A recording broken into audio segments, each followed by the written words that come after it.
കുട്ടനാടൻ പെൺകിളി യൂട്യൂബ് ചാനലിലേക്ക് എല്ലാവർക്കും സ്വാഗതം. ഇന്ന് മഴ കുറഞ്ഞിട്ടുണ്ട്, ചെറുതായിട്ട് വെയിലൊക്കെ കുറച്ച്. അപ്പോൾ നമ്മുടെ വീടിൻ്റെ മുന്നിൽ ചെളിഞ്ഞ് നടന്നേക്ക് ഉണങ്ങിയിട്ടുണ്ട്.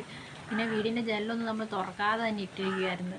അപ്പം ഇന്ന് തുറന്നിട്ട് വെയിലൊക്കെ കൊണ്ടിരിക്കുകയാണ് വീടിനകമൊക്കെ. പിന്നെ വീടിൻ്റെ ഫ്രണ്ടിലും വെള്ളമാണ്, പുറകിലും വെള്ളമാണ്. അതുകൊണ്ട് പാമ്പൊക്കെ എവിടുന്നോ പാമ്പും കുഞ്ഞുങ്ങളൊക്കെ വരുന്നുണ്ട്. ഇന്ന് എൻ്റെ ഒരു മുറിയുടെ വാതിലിൽ കൂടെ ഒരു പാമ്പ് കയറിപ്പോന്ന് ഞാൻ പെട്ടെന്ന് കണ്ടുകൊണ്ടാണ് നമ്മളതിനെ ഓടിച്ച് വിട്ട്. പിന്നെ പാടത്തൂടി മൂർഖൻ കുഞ്ഞുങ്ങളൊക്കെ നീന്തി വരുന്നുണ്ട്. പിന്നെ രാവിലെ പൂച്ച ഒരു അണലിക്കുഞ്ഞിനെയും പിടിച്ചുകൊണ്ട് വന്നു. ഇവിടെ പൂച്ചയുള്ളതുകൊണ്ട് ഇനി രാത്രിയിൽ എങ്ങനെ പാമ്പിനെയും കൊണ്ട് വരുമെന്ന് അറിയാവുന്നതുകൊണ്ട് നമ്മളിവിടെയൊക്കെ വൃത്തിയാക്കുക. ചുറ്റിനും വെള്ളമായതുകൊണ്ട് തന്നെ എവിടെ നിന്നൊക്കെയാണ് പാമ്പ് വരുന്നതെന്ന് അറിയത്തില്ല. ഇന്ന് തന്നെ 2 മൂർഖനെ കണ്ടു, മൂർഖൻ കുഞ്ഞുങ്ങൾ. ഇതിൻ്റെ വലിയ പാമ്പ് ഇവിടെ എങ്ങനെ ഉണ്ടോയെന്ന് അറിയത്തില്ല. നമ്മളതുകൊണ്ട് കൂടിയിരിക്കുന്ന സാധനങ്ങളൊക്കെ മാറ്റി വെക്കുക. പിന്നെ ഇവിടെ പാമ്പ് വന്നിരിക്കാനുള്ള എല്ലാ ഇതുമുണ്ട്. കാരണം നമ്മുടെ വീടിൻ്റെ അപ്പുറത്തും വെള്ളമാണ്, പുറകിലും വെള്ളമാണ്, വീടിൻ്റെ ഫ്രണ്ടിലും വെള്ളമാണ്. മഞ്ഞച്ചേരിയും നീർക്കോലിയും ഒക്കെ വരാറുണ്ട്. അതൊന്നും നമ്മൾ ഒന്നും ചെയ്തില്ല. പക്ഷെ ഇപ്പം കൂടുതലായിട്ട് വരുന്ന മൂർഖൻ കുഞ്ഞുങ്ങളാണ്. എവിടെന്നെങ്കിലും മുട്ട വിരിഞ്ഞ് ഇറങ്ങിയതാണോ ഇനി വലിയ പാമ്പുണ്ടോയെന്നൊന്നും അറിയത്തില്ല. അതുകൊണ്ട് ഇന്ന് രാത്രി കിടക്കുമ്പോൾ പേടിച്ചാണ് കിടക്കുന്നത്. 2 ദിവസം നമ്മൾ കറണ്ടില്ലാതെ ഇതിനകത്ത് കിടന്നു. ഇപ്പം കറണ്ടുണ്ട്, എന്നാലും പേടിയുണ്ട്. അപ്പോൾ നമ്മൾ വീടിൻ്റെ പരിസരം എല്ലാം ഒന്ന് വൃത്തിയാക്കി. ഇവിടെ മുകളിൽ ചെടിയൊക്കെ കിളുത്ത് നിൽപ്പുണ്ടായിരുന്നു. അപ്പോൾ അതൊക്കെ വെട്ടിക്കളഞ്ഞു. അവിടെ നിന്ന് ഒരു പാമ്പ് കഴിഞ്ഞ ദിവസം എൻ്റെ ചേച്ചി രാത്രി എഴുന്നേറ്റപ്പോൾ അവളുടെ തലയിൽ വന്ന് വീണെന്ന് പറയുന്നുണ്ട്. അതുകൊണ്ട് നമ്മൾ വൃത്തിയാക്കി കഴിഞ്ഞപ്പോൾ നമ്മൾ കാണുന്ന മുഴുവൻ മൂർഖൻ കുഞ്ഞുങ്ങളെ. ഒരു മൂർഖൻ കുഞ്ഞിനെ കണ്ടത് ഇവിടെയാണ്. ആ പുല്ലിനകത്തിരിക്കുമായിരുന്നു.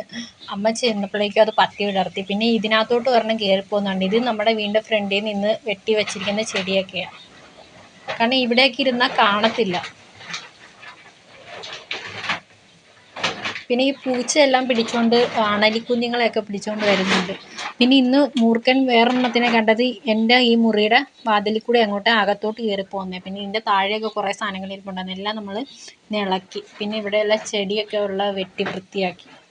ഇവിടെ നിന്നാണ് താഴോട്ട് വീണത് രാത്രിയിൽ.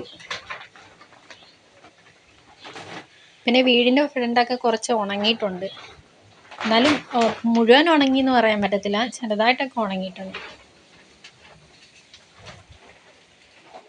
ഇവിടെയൊക്കെ നേരത്തെ ഇല വീണ് കിടക്കുമായിരുന്നു. നമ്മളിപ്പോൾ വൃത്തിയാക്കിയിട്ടിരിക്കും. ഇവിടെ ഈ പടുതയിട്ടിരിക്കുന്നതെന്ന് പറഞ്ഞാൽ ഒരു വീട്ടിലൊരു പട്ടിയുണ്ട്, അത് അകത്ത് കയറത്തില്ല. അതിന് വെളിയിൽ കിടക്കാൻ വേണ്ടിയാണ് പടുതയിട്ടിരിക്കുന്നത്. ഇന്ന് വെയിലൊക്കെ ഉണ്ട്, മേഘമൊക്കെ തെളിഞ്ഞിട്ടുണ്ട്. അല്ലാത്ത ദിവസമൊക്കെ ഇവിടെ ഇങ്ങനെ കാറ് വെച്ച് കിടക്കുകയുള്ളൂ. പിന്നെ ഇവിടെ ഞാൻ നേരത്തെ ചെളിഞ്ഞത് കാണിച്ചിട്ടുണ്ടായിരുന്നു. പൂച്ച നടക്കുന്ന ഈ വഴി മാത്രമേ ഉള്ളൂ, അപ്പുറത്തും ഇപ്പുറത്തൊക്കെ ചെളിഞ്ഞ് നടക്കും. കടവിൽ നോക്കി അറിയാം, വെള്ളം കൂടുതലാണ്. നമ്മുടെ വീടിനോട് ചേർന്ന് മരമൊക്കെ നിൽപ്പുണ്ട്, അതായത് മാവ്. അപ്പോൾ ഈ വീട്ടിനകത്തോട്ട് പാമ്പ് മരത്തെ കൂടി കയറാതിരിക്കാൻ വേണ്ടി അതൊക്കെ വൃത്തിയാക്കി. പിന്നെ പുറകിലോട്ട് നോക്കിയാൽ കാണാം, വീടിൻ്റെ തൊട്ട് പുറകിൽ വെള്ളമാണ്. ഇപ്പോൾ ഓളം അടിച്ചുകൊണ്ടിരിക്കുക. ഓളം അടിക്കുമ്പോൾ നമ്മുടെ വീടിൻ്റെ പുറകിൽ ചെളിയും കട്ടയൊക്കെ പോകും. ഇവിടുന്ന് അങ്ങോട്ട് നോക്കിയാൽ നേരത്തെ കുറച്ച് വെള്ളം ഉണ്ടായിരുന്നുള്ളൂ, ഇപ്പോൾ കയറി. ഒരു പാമ്പിനെ നേരത്തെ കണ്ടുകൊണ്ട് നമ്മൾ ഇവിടെയൊക്കെ വൃത്തിയാക്കി. ഇതെൻ്റെ റൂമിൻ്റെ മുന്നിലത്തെ ഭാഗമാണ്. ഇവിടെ ഇന്നാളൊരു ദിവസം ഞാൻ നോക്കുമ്പോൾ ഒരു തവള പാമ്പിനെയും പിടിച്ചുകൊണ്ടിരിക്കുന്നുണ്ടായിരുന്നു.